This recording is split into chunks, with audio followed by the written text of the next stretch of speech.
हरे कृष्णा दोस्तों। होप आप सब अच्छे होंगे, स्वस्थ होंगे, मस्त होंगे, व्यस्त होंगे। और ये जो तस्वीरें आपसे साझा कर रही हूँ, इतनी भीड़ है। ये हम जा रहे थे जब महाकुंभ, तब की यात्रा की कुछ तस्वीरें हैं, आपके साथ साझा कर रही हूँ। भीड़ की बात तो आपके लिए कोई नई नहीं होगी, क्योंकि आप सब जानते हैं कि कितनी भीड़ हुई।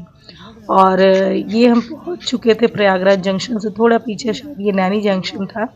और वहीं से खिड़की से हम कुछ नज़ारा देख रहे थे। लोग कह रहे थे वो देखो वही गंगा नदी है, उसी में स्नान करना है, यही संगम बन जाती है आगे तक जाके। तो हम सब बड़े खुश थे कि प्रयागराज जंक्शन आया। तो मैं बता दूं, मेरा कोई प्लान नहीं था जाने का, लेकिन जब बच्चों ने कहा कि हम लोग भी चलेंगे, तो फिर हमने अचानक से डिसाइड कर लिया मैंने कि चलो भाई निकल पड़ते हैं। रास्ते में तो बाधाएं आएंगी, उन सब बाधाओं को पार किया जाएगा, पर पहले घर से निकलते हैं। तो हम घर से निकलने के लिए निकल तो गए, लेकिन भीड़ का तो आप जानते ही हैं। और ये हम पहुंच चुके थे संगम घाट की और हम बढ़ रहे हैं। और सबसे बड़ी बात थी कि इतना लोग पैदल चलने वाले थे, और कोई ओला वगैरह बुक करके लोग आ रहे थे, लेकिन बहुत कम। तो हमने देखा कि बच्चे इतने थक चुके थे, इतना काफी ज्यादा पैदल चलना पड़ा था हम सबको। लेकिन एक उत्साह था मन में कि जब संगम तट पर हम जाएंगे, तो उसमें जब डुबकी लगाएंगे तो सारी थकान हमारी मिट जाएगी। और काफी हवाएं चल रही थी, और हमें काफी काफी घाट खाली मिले, क्योंकि दोपहर का समय था, ऐसा मेरे हस्बैंड का कहना था। तो बस हम लोग सब तैयार थे, अब बस गंगा जी में स्नान करने के लिए। उनको प्रणाम किया माँ ने। और हमारे कान्हा जी को कहाँ छोड़ के आती, तो हम उनको भी साथ में लेकर आए थे। उनको भी डुबकी लगाए गंगा में। गंगा मैया तो उन्हीं की हैं, वो गंगा मैया के हैं।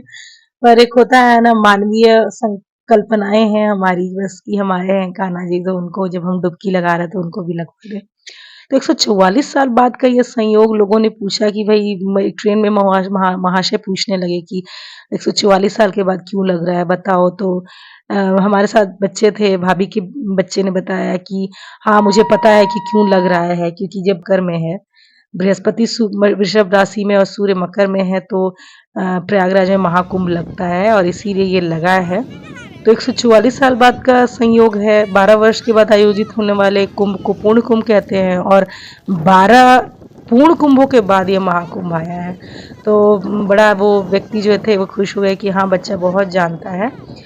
तो जब बृहस्पति मेष राशि में हो और सूर्य चंद्र मकर में हो, तब प्रयागराज में पूर्ण कुंभ लगता है। और 12 पूर्ण कुंभों के बाद ये महाकुंभ, तो इसका साक्षी बनना तो एक बहुत ही गरिमामय बात थी। और मुझे लगा कि कभी जब बात होगी कि 144 साल बाद पूर्ण कुंभ लगा था प्रयागराज में, तो केवल किताबों में बच्चे नहीं पढ़ेंगे, बल्कि ये कहेंगे कि हम भी खुद वहां गए थे और हम खुद इसके साक्षी बने थे। तो बहुत अच्छा लगा मुझे कि बच्चे भी गए और काफ़ी खुश हुए, एंजॉय किया। वो तो आना ही नहीं चाह रहे थे, काफ़ी बोलने के बाद, काफ़ी डांटने के बाद वो बाहर आए। और पानी बहुत कम था किनारे, क्योंकि जो यहाँ पे पानी था वहाँ घाटों पे लगाया हुआ था, उधर जाना ही नहीं था। बच्चे किनारे में ही काफ़ी तैर रहे थे और खुश थे, पानी भी कम ही था। तो फिर माँ का भी स्नान हो गया, घाट की पूजा की माँ ने, भाभी ने, मैंने भी। पर मेरा जो भी रिकॉर्ड हो पाया, सूर्य हमारे ठीक ऊपर अर्घ देने के लिए सूर्य भगवान को बहुत अच्छा लगा था। गंगा जी का पानी इतना चमक रहा था सूर्य के प्रकाश में। तो काफ़ी लोग जो रात में गए उनका भी अच्छा रहा, और हम तो दिन में गए, हम भी बहुत खुश थे। तो साधु संत ही नहीं दोस्तों, आपको तो पता है कि बड़े-बड़े उद्यमी भी आए। और यूनेस्को से इतनी प्रशंसा मिली थी ना कुंभ को, कि महाकुंभ को लेकर काफ़ी अच्छी व्यवस्थाएँ कर रखी थी सरकार ने। और इस तरह से हमारी यात्रा सफल रही। सूर्य को अर्घ दिया, पूजा पाठ हुआ, हम साक्षी बने कुंभ के। तो इससे ज़्यादा और क्या चाहिए था। हम बहुत-बहुत मैं धन्यवाद देती हूँ ईश्वर का, कि जिन्होंने मुझे भी इसका साक्षी बनाया। मैं जाना तो नहीं था, मुझे जाना नहीं था, मैंने प्लान भी नहीं किया था। लेकिन कहते हैं ना कि आप जो नहीं सोच के रखिए, वो भी ईश्वर आपके बारे में सोच कर रखता है। और हम पहुँच गए इतने।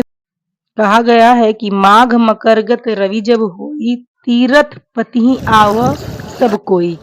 यानी सूर्य जब मकर में आते हैं तो सभी देवीय महर्षि तीर्थ प्रयाग की ओर आते हैं। तो ईश्वर का बहुत बहुत धन्यवाद, आपका बहुत बहुत धन्यवाद कि आप भी मेरे वीडियो को पूरा देख रहे हैं। और इसी के साथ हरे कृष्णा।